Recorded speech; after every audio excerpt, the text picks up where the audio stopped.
Halo, perkenalkan saya Puspa Sakina NIM E12202401997, Prodi Teknik Industri Universitas Dianus Mantoro. Di sini saya akan menjelaskan bagaimana cara menginput dan mengolah data di SPSS dan juga menjelaskan hasil dari data tersebut.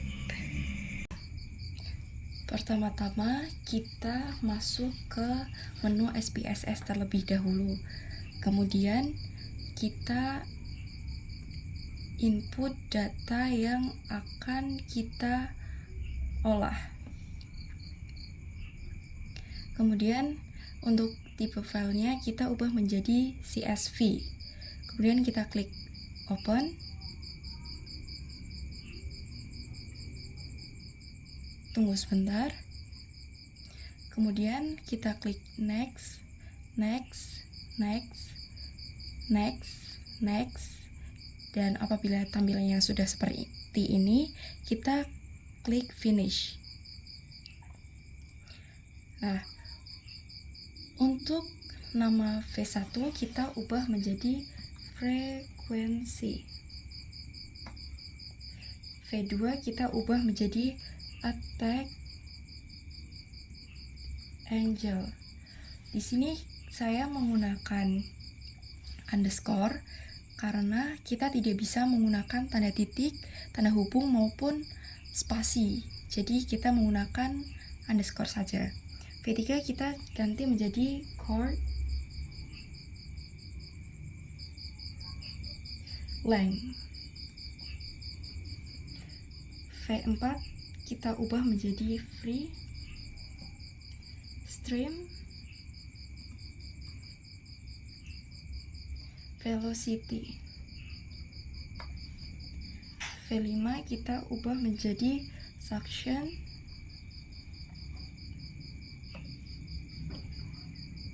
side displacement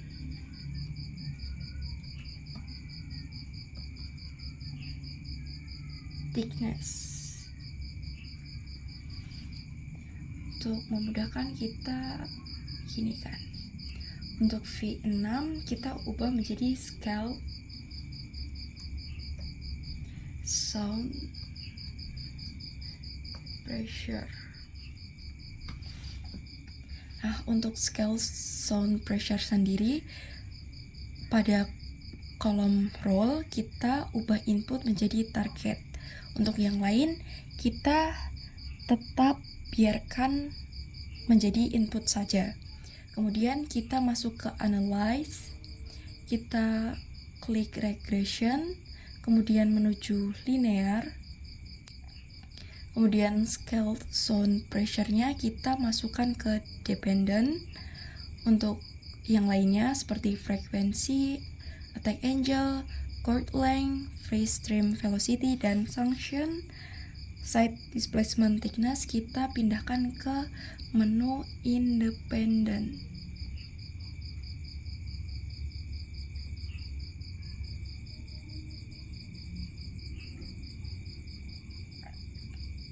Kemudian kita menuju ke plot.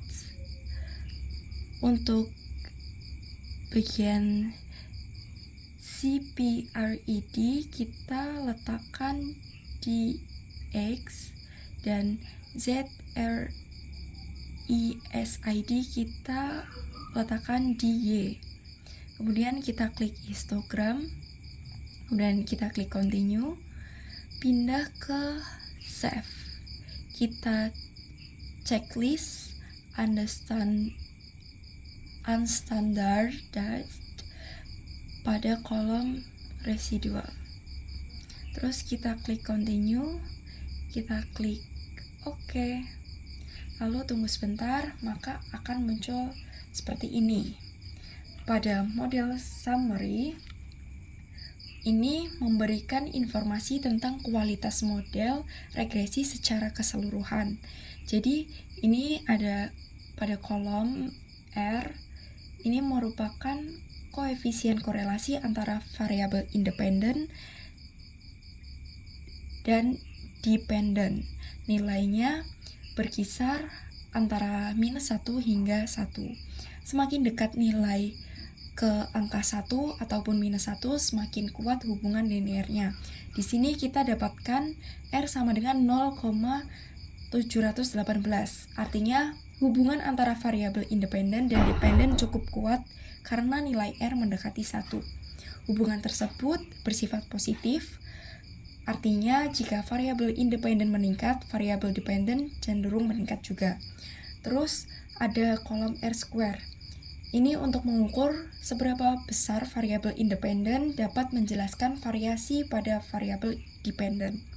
Dalam kasus ini, R-square bernilai 0,516. Artinya 51,6% variasi dalam variabel dependen dapat dijelaskan oleh variabel independen dalam model. Terus pada adjust R-square ini kita dapatkan nilai sebesar 0,514. Artinya 51,4% variasi variabel dependen dapat dijelaskan oleh variabel dependen dalam model.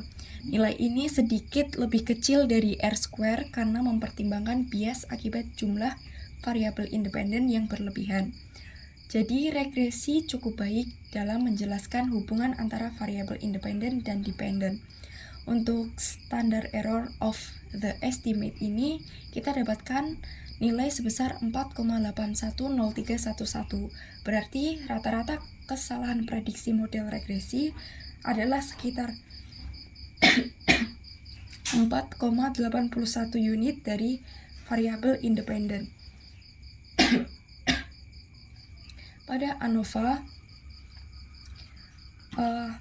pada kolom sum of square ini, regression didapatkan nilai sebesar 36864,426.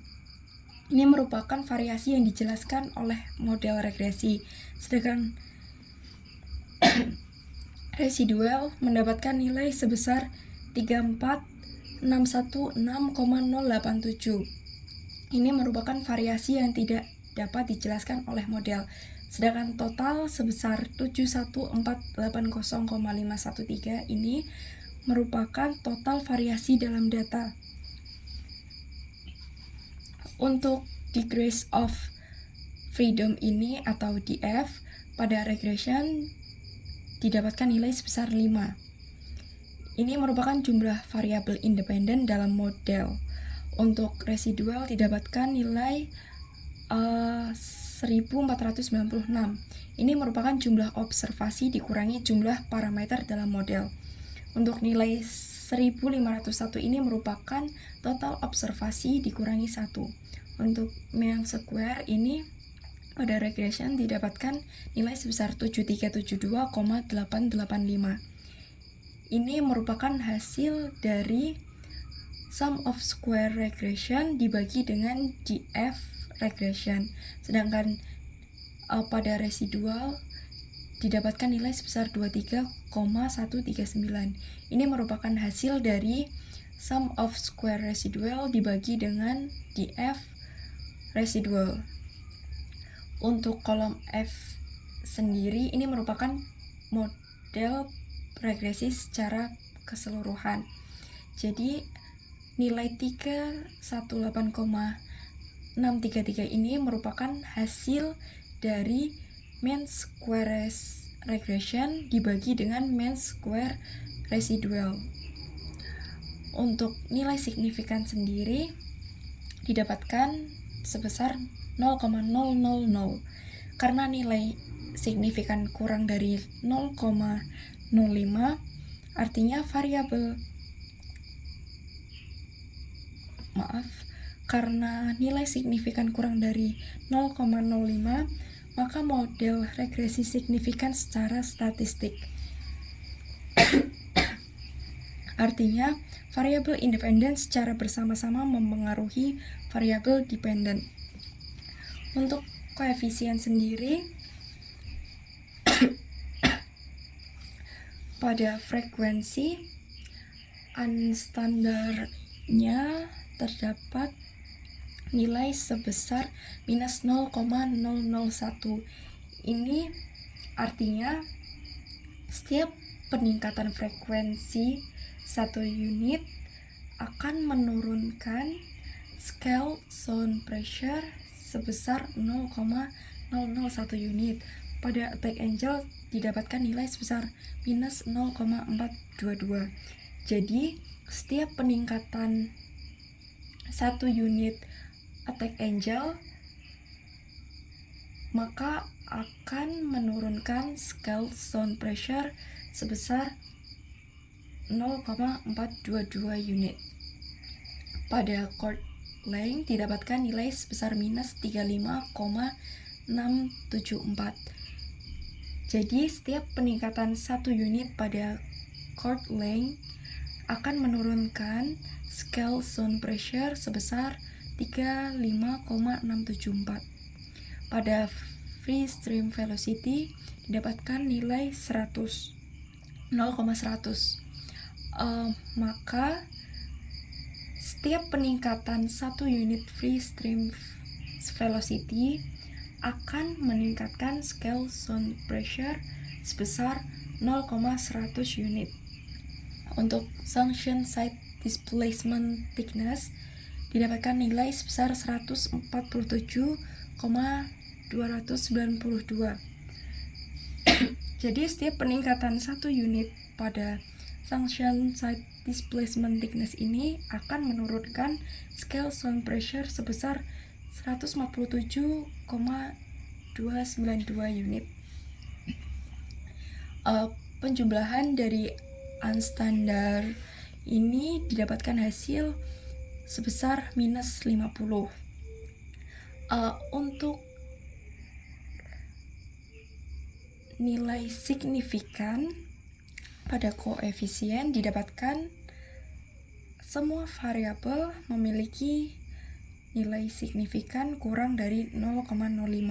Artinya semua variabel independen berpengaruh signifikan terhadap variabel dependen.